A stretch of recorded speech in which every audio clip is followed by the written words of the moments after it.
அனைவருக்கும் வணக்கம். நான் உங்கள் நெடுமாறன் ராஜாங்கம். இந்த வாரம் திரையில் இருந்திருக்கக்கூடிய லப்பர் பந்து திரைப்படத்தை பத்தி தான் இன்னைக்கு நம்ம பார்க்க போறோம்.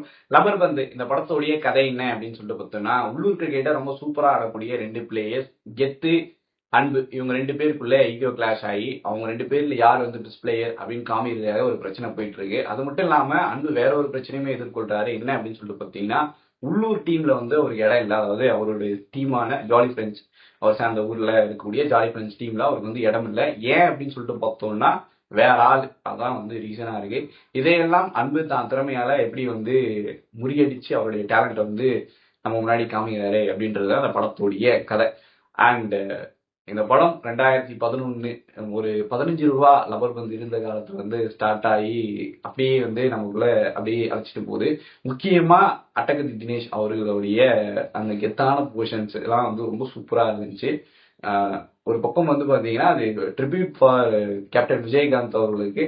அந்த போர்ஷன்ஸ், அந்த சாங்ஸ், அந்த இதெல்லாமே ரொம்பவே நல்லா இருந்துச்சுன்னே சொல்லலாம். ஸோ அப்படி நம்மளை கொஞ்சம் கொஞ்சமா கதைக்குள்ள கனெக்ட் பண்ணி கிட்டத்தட்ட அந்த இடத்துல நம்ம எப்படி இருந்தோம்னா எப்படி இருக்கும் அப்படின்ற அளவுக்கு அந்த கதையை நம்ம கிரிப்பா சொல்ல வச்சு அப்படியே சொல்லிட்டே இருக்காங்க. அது கெத்துக்கு அவருடைய பார்ட்னர் ஆகட்டும், அந்த போர்ஷன்ஸ்ல வரக்கூடிய அந்த லவ் சீன்ஸ் ஆகட்டும், இல்ல ஹரிஷ் கல்யாணுக்கும் அவரு பாக்குற அந்த பொண்ணுக்கும் தமிழ் இருக்கக்கூடிய அந்த போர்ஷன் ஆகட்டும், இதெல்லாம் அந்த லவ் சீன்ஸ் ஆகட்டும், இதெல்லாமே ரொம்ப அழகா இருந்துச்சு. அந்த கேரக்டர் டிசைனே ரொம்ப நல்லா இருந்துச்சு. அதாவது அன்பு ஒரு பாயிண்டிங் மேலதான் அவர் யாரு, அதாவது கெத்து யாரு அப்படின்றது தெரிய அவரை ஃபேஸ் பண்ண வேண்டிய அந்த இது. இந்த இடத்துல பாத்தீங்கன்னா அந்த அந்த போர்ஷன்ஸ் எல்லாம் ரொம்பவே பார்க்கும்போது ரொம்பவே நல்லா இருந்துச்சு. முக்கியமா உள்ளூர் கிரிக்கெட், அந்த உள்ளூர் கிரிக்கெட்டை காமிச்ச விதமும் நல்லா இருந்துச்சு. இதை தாண்டி முக்கியமா பாலசரவணன், காளி வெங்கட், இன்னும் நிறைய ஆர்டிஸ்ட் அவங்களுடைய பக்காவான அந்த டைமிங், அந்த டேலண்ட் எல்லாத்தையுமே காமிச்சிருந்தாங்க. ரொம்ப அழகாகவும் நடிச்சிருந்தாங்க. அதுக்கு நம்ம அப்ரிஷியேட் பண்ணி ஆகணும். ஸோ ஹரிஷ் கல்யாணுக்கு இந்த படம் ஒரு முக்கியமான படமாவே இருக்கும். ஹரிஷ் கல்யாணுக்கு மட்டும் இல்ல, தினேஷ் அவர்களுக்குமே இது ஒரு முக்கியமான படமாவே இருக்கும். அண்ட் இந்த படத்தோடைய இன்னொரு பிளஸ் பாயிண்ட் அப்படின்னு சொல்லிட்டு பார்த்தோம்னா மியூசிக் டைரக்டர் தான் அவர். அதாவது நம்ம சென்ட்ரோலன் கிட்டத்தட்ட சேட் சாங்ஸ் ஆகட்டும், இல்லைன்னா எப்படி சொல்றது, ஒரு இளையராஜா சாங்ஸ், இல்ல பழைய விஜயகாந்த் சாங்ஸ் இப்படி வரும்போது அண்ட் விஜய் சாங்ஸ் இப்படி எல்லா இடத்துலயுமே அந்த பிளேஸ்மெண்ட்ஸ் எல்லாம் ரொம்ப சூப்பரா இருந்துச்சு. அதெல்லாம் பார்க்கும்போது நமக்கு இதுவா இருந்துச்சு.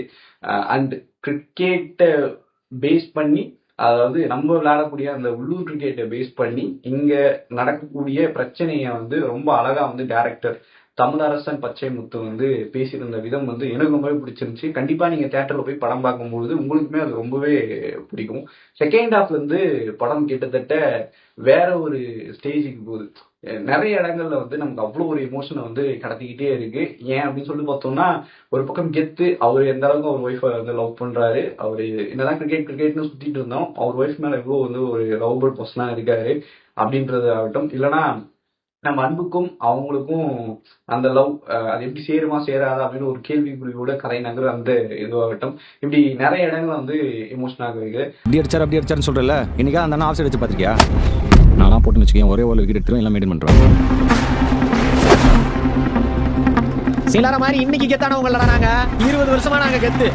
செகண்ட் ஹாஃப் பாத்தீங்கன்னா ஒரு சீன் வரும்.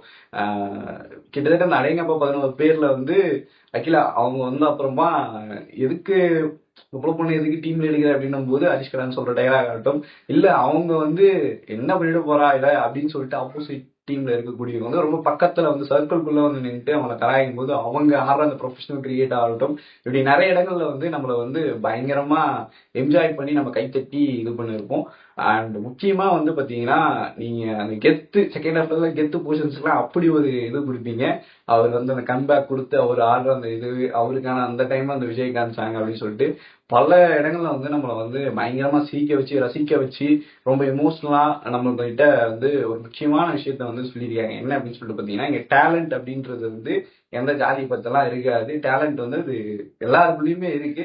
அதை கரெக்டா இது பண்ற ஒரு பர்சனை நம்ம இது பண்ணிக்கலாம், அப்ரிஷியேட் பண்ணலாம், அவங்க கொண்டாடலாம், தப்பே கிடையாது. சாதிகாரன் அப்படின்றதெல்லாம் எந்த கொண்டாடணும் எதுவும் தேவையில்லை அப்படின்றது டைரக்டர் சொல்லியிருக்கிற விதம் எனக்கு ரொம்பவே பிடிச்சிருந்துச்சு. கண்டிப்பா நீங்க போய் தியேட்டர்ல போய் படம் பாக்குறீங்கன்னும் போது உங்களுக்குமே ரொம்ப நல்லா பிடிக்கும்.